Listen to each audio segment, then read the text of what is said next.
Kia ora Tefano, it's Miss Sarmiento here, and I am back with the final episode in our 3.1 internal mini-series, episode 5, which focuses on primary and secondary sources. This is the final episode because unfortunately today is my last day officially as a student teacher at Tangaroa College. So let's get on with this, and I hope it's helpful. I hope it's been helpful for you guys. So let's look at primary sources first. Let's look at a definition for a primary source.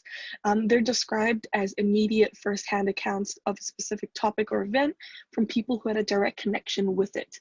And they can include a range of different formats of media, such as texts of laws and other original documents.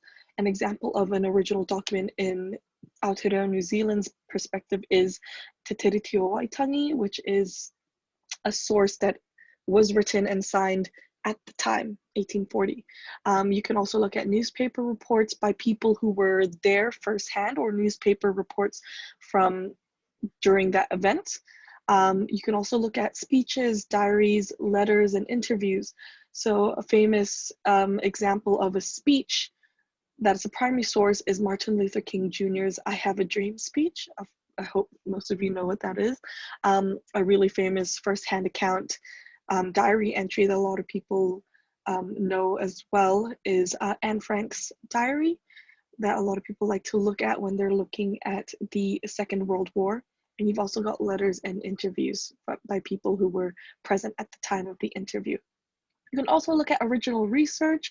So obviously back in the days there were scientists or there were academics who researched a specific topic and produced work that is relevant to that time. You can also look at data, such as the census or economic stats, or photos and videos, or even audio that capture an event. So images from the 1918 influenza epidemic in Samoa. There were many images of the ship, the Talon, as well as images of Robert Logan that you can use as a primary source. Now let's quickly look at a secondary source definition. So secondary source is just one step removed from a primary source.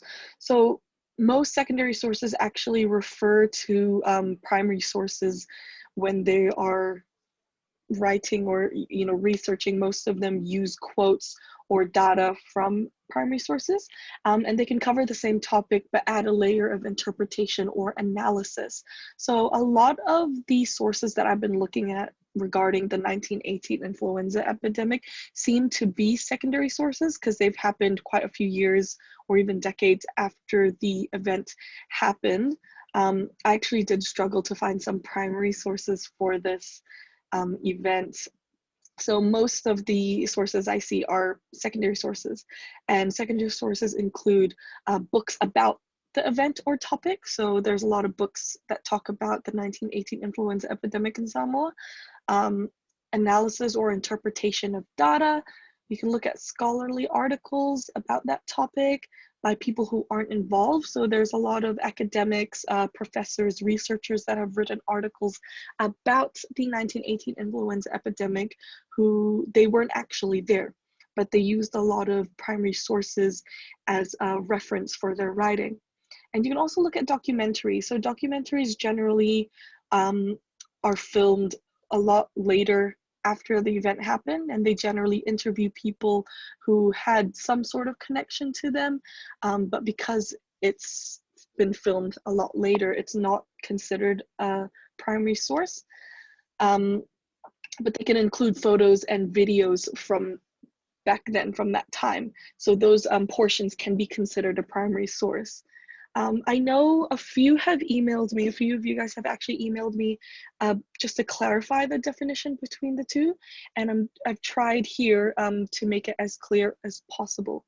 So just to recap, a primary source is anything, any document, any piece of media from that time, from the time of the event, from the people involved directly to the event, whereas secondary sources are generally sources that have been created many years after or by people who weren't involved, but they generally do use primary sources for reference.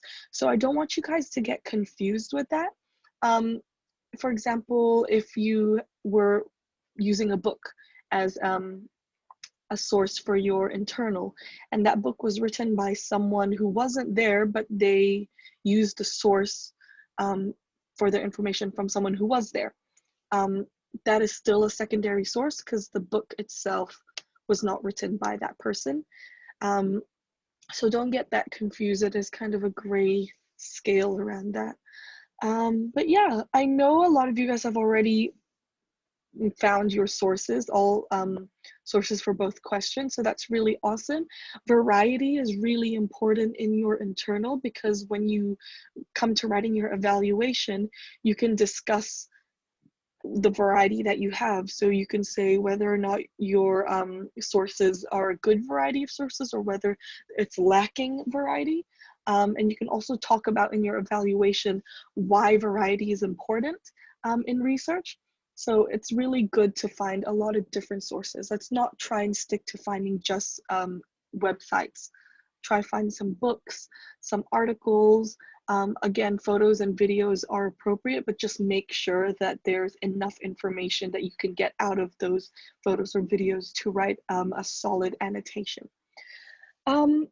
Perfect. So that's generally it. I know you guys have gone over primary and secondary sources quite a lot already, and you're probably sick of hearing it, but it's really good to just reiterate it again to keep it fresh in your mind when you're working on this internal.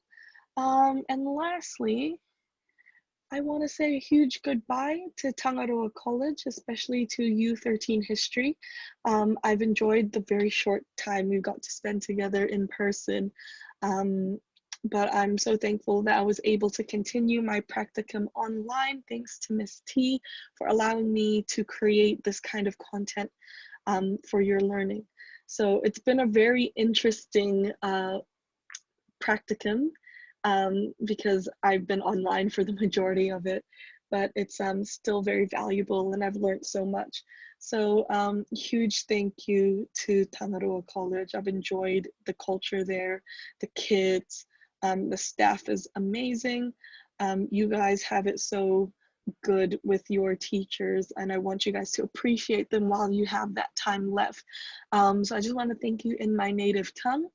Maraming salamat sa mga students and teachers at Tangaroa College. I want to thank you all again. And hopefully in the future, I'll be able to pop in and say hello.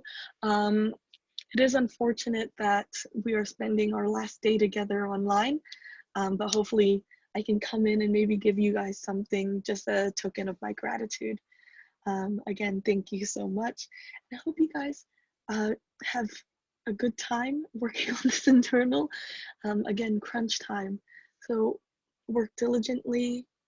I know it's been really hard because we're in lockdown, but you guys have an awesome support system at Tangaroa, so you guys can definitely do it. All right, thank you so much, and I hope you guys enjoyed this series. Hopefully I'll see you again. Good night.